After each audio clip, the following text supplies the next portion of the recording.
오직 예수님, 오직 예수 그리스도의 은혜와 긍휼과 평강이 여러분 가정에 넘칠지어다. 오늘도 길이요 진리요 생명이신 예수님만 전합니다. 오늘의 말씀 로마서 16장 1절에서 16절, 로마서 16장 1절에서 16절, 공감 능력의 힘이라는 제목으로 말씀을 전합니다. 자, 여러분은 공감 능력이 있으십니까? 주변 사람들로부터 당신은 참 공감 능력이 있어. 당신은 공감 능력이 많이 있는 사람이야. 뭐 이런 말을 들으십니까? 아니면은 참 공감하지 못해. 참 공감 능력이 없는 사람이네. 뭐 이런 말을 듣습니까? 공감 능력이 무엇이죠? 예.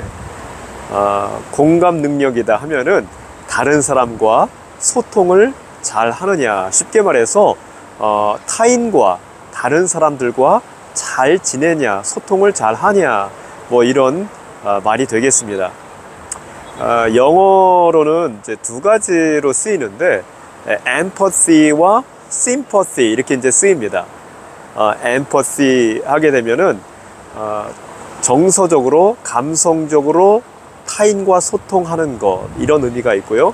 sympathy 하게 되면은 이성적으로 타인과 다른 사람들과 소통을 하느냐, 뭐 이런 의미가 되겠습니다.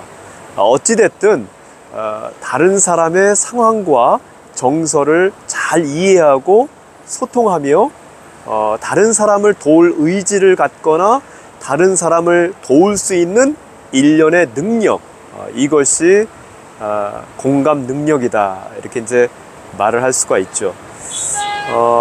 우리나라 최초 세계 미인 대회에서 우승을 한 사람이 이 공감 능력이라는 단어를 사용을 하면서 많은 점수를 받았다고 합니다. 2022년, 지금으로부터 2년 전에 최민아수라는 이분이 세계 미인 대회에서 한국인으로서는 최초로 우승을 하게 되는데, 이때 3명의 이제 우승 후보자를 강단에 이제 세워놓고, 그때 이제 사회자가 질문을 하게 됩니다. 3명 다 정말 아름다운 미인이에요. 얼굴도 미인이고, 이렇게 몸매도 정말 미인이고, 우열을 가릴 수 없는 미인들입니다. 이 3명 가운데 세계 최고의 미인을 이제 뽑는 것이죠. 이런 가운데 이제 마지막 인터뷰, 사회자가 말을 합니다. 세상에서 바꾸고 싶은 한 가지는 무엇입니까? 이제 이것을 질문하게 되는데, 처음 이제 미인이 말을 하죠. 환경을 보호하면서 이 환경을 잘 보존하고 바꾸고 싶습니다. 그래서 사람들이 박수를 막 쳐요. 두 번째 사람이 세상에서 바꾸고 싶은 것, 전쟁을 멈추고 평화롭게 되기를 원합니다. 그러니까 사람들이 막 박수를 칩니다. 세 번째, 이 한국 사람 최민아수 씨가 말을 하는데, 저는 세상에서 바꾸고 싶은 것 한 가지가 있다면은 그것은 공감을 나누는 것입니다. 이런 말을 해요. 상대방의 입장이 되어서 상대방의 옷을 입고 상대방의 신발을 신고, 그리고 상대방의 마음을 품는 그러한 공감을 나누는 것, 이런 것을 통해서 세상을 바꾸고 싶습니다. 이렇게 말을 하니까 그 사회자뿐만 아니라 사람들이 막 그 박수를 막 치면서 막 일어나서 기립박수하는 사람도 있었습니다. 그러면서 이분이 세계 최고의 미인으로 이제 수상을 하게 되죠. 자, 오늘 말씀 로마서 16장에 바울이 34명의 사람들을 말을 해요. 그러면서 첫 번째, 두 번째, 세 번째 사람들, 자, 이런 사람들을 내가 추천하고 이런 사람들에게 너희들 문안하라. 이런 사람들 참 공감 능력이 있는 사람들이고, 그러기 때문에 너희들 서로 문안하고 내가 이런 사람 추천을 한다 말을 하죠. 자, 어떤 사람들입니까? 첫 번째, 여러 사람에게 보호자가 되어준 베베 자매를 말을 하고 있습니다. 2절 말씀인데요. 여러 사람과 나의 보호자가 되었습니다 말을 하죠. 여러 사람의 보호자, 나의 보호자가 되어 주었다. 이 베베라는 자매가 보호자, 성경 원어에 보니까 프로스타티스는 영어로 나중에 protect, 불어로는 protege 이렇게 이제 조금씩 이제 발음이 바뀌게 되는데, 보호자, 후원자, 조력자 이런 의미가 있습니다. 어려울 때나 위급할 때 도와주는 사람, 이런 사람이 보호자이고 후원자이고 조력자이지 않습니까? 1절 말씀에 보면은 자매 베베다 말을 하고 있어요. 자매 베베, 여자 혼자의 몸이었다는 의미이죠. 처녀였는지 또는 남편이 먼저 하늘나라 가고 혼자 사는 사람인지에 대해서는 정확히 잘 모릅니다. 분명한 것은 혼자 자매 몸으로 이렇게 바울과 바울의 전도 대원들, 바나바, 마가, 실라, 여러 사람들을 도와주는 보호자, 또 후원자, 조력자였다는 것이죠.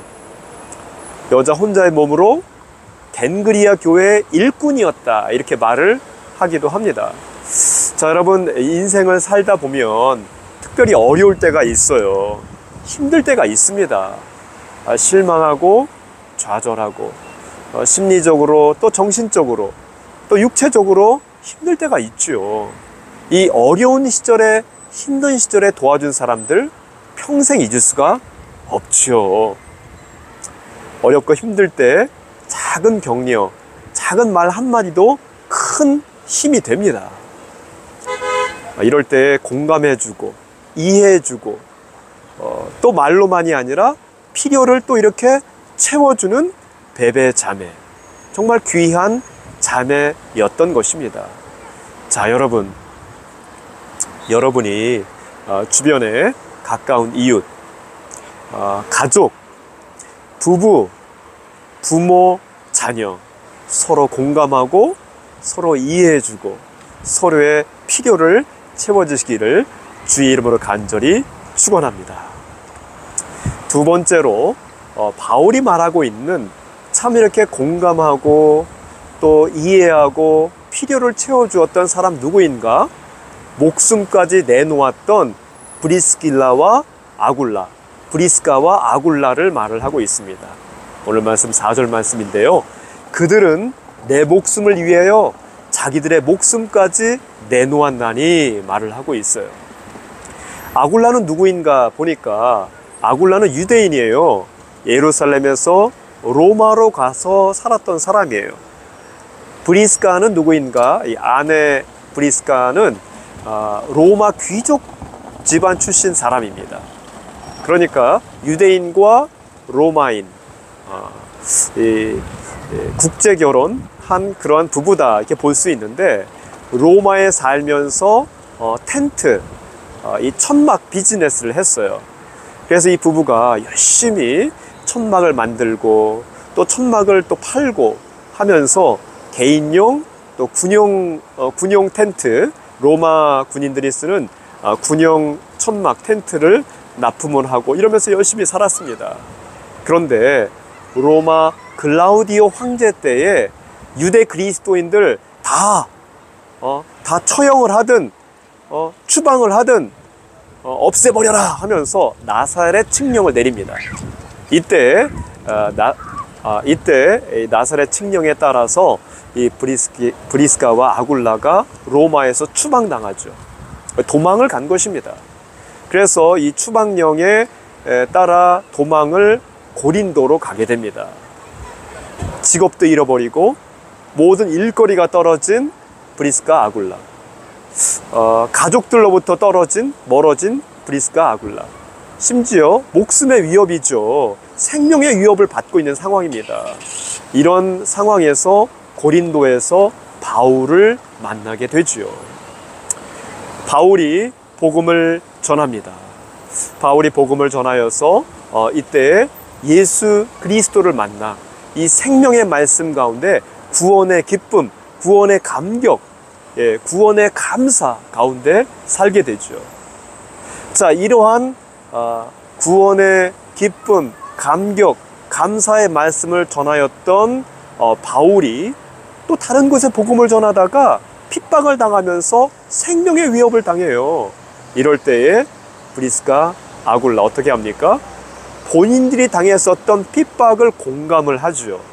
목숨의 위협, 생명의 위협, 그래서 로마에서 좌합을 잃고 일감을 잃고 가족으로부터 떨어져서 그래서 가까스로 고린도에 몸을 숨기고 일을 하였었던 이 브리스가와 아굴라가 바울의 처지, 형편, 그 목숨의 위협 이것을 공감을 하고 그러기 때문에 이해하며 도와줍니다. 목숨까지라도 내어놓고. 자, 여러분, 점점 어렵고 힘든 그런 세상이에요. 점점 사람들이 거칠어지고 이기적으로 변하고 있습니다. 세상이 더 좋아지지 않아요. 좋아지는 것 같지만은 또 한편 더 위험해지고 있고 더 복잡해지고 있고 더 힘들어지는 상황 가운데 있습니다. 어찌 보면은 생명의 위협, 목숨의 위협까지도 느끼게 되는 그런 순간순간이 더 오게 될 수 있습니다. 자, 이런 가운데에서도 서로 공감하며 부부가 가족 안에서 또 이웃까지도 그래서 함께 이해하고 공감하고 도와주는 여러분 되시기를 간절히 축원합니다. 세 번째로 바울이 말하고 있는 이 공감, 이해, 필요하고 도와주는 그 사람은 누구인가? 처음 맺은 열매인 에베네도에 대해서 이야기하고 있습니다. 에베네도. 오늘 말씀 5절 말씀인데요. 그는 아시아에서 처음 맺은 열매니라 말을 하고 있어요. 처음 맺은 열매다. 예. 어디에서? 아시아에서. 어디에서? 고린도에서. 예. 바울이 이제 예루살렘을 떠나서 아시아에서 복음을 막 전합니다. 복음을 전하는데 가는 곳마다 복음을 잘 들었어요? 아니에요. 가는 곳마다 처음에는 핍박이 있었어요. 시큰둥했어요. 반응이 없었습니다. 그런 가운데 처음으로 예수님을 믿고 열매가 된 사람이 에베네도예요. 에베네도. 예. 누구라도 다른 사람들 나서지 않는데 저요 하면서 나서서 새롭게 처음 어떤 일을 한다라는 것은 쉬운 일이 아니에요. 망설여지죠. 망설여지는 일입니다. 더욱더 이 예수님 당시에 바울 당시에 초대교회 당시에 예수님 믿으면은 위험해져. 예수님 믿으면은 그리스도인이 되면은 직장을 잃거나 또는 생명의 위협까지 있어 라는 그러한 때에 나 예수님 믿겠습니다 선언을 하고 용기 있게 담대하게 나아간다? 굉장히 위험한 일이죠. 그럼에도 불구하고 에베네도는 제가 바울 당신의 삶을 압니다. 보았습니다. 들었습니다. 그리고 당신의 입술을 통해서 증거되는 예수 그리스도를 믿습니다. 그러면서 첫 열매가 되었던 것이죠. 바울 자체가 첫 열매였었어요. 바리새인에서 이제 그리스도인으로 된 첫 열매. 핍박자에서 이제 복음을 전하는 전도자가 된 첫 열매였었던 것이죠. 그것을 공감한 것입니다. 그것을 이해하고 이제 그 입술에서 나오는 말씀을 믿었던 것입니다. 그러한 이 에베네도 처음 열매. 구약의 처음 열매라는 의미가 얼마나 중요한 의미가 있습니까? 첫 열매. 첫 열매는 하나님께 바쳐진 제물이잖아요. 첫 열매. 하나님께 바쳐진 첫 열매. 예수 그리스도는 부활의 첫 열매. 여러분 공감 능력이 있으십니까? 어느 만큼 있으십니까? 좀 부족하다고 느끼십니까?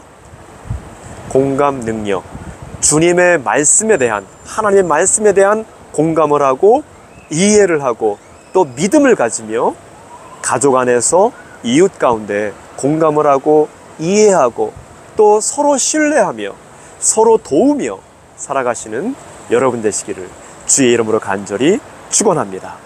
오직 예수님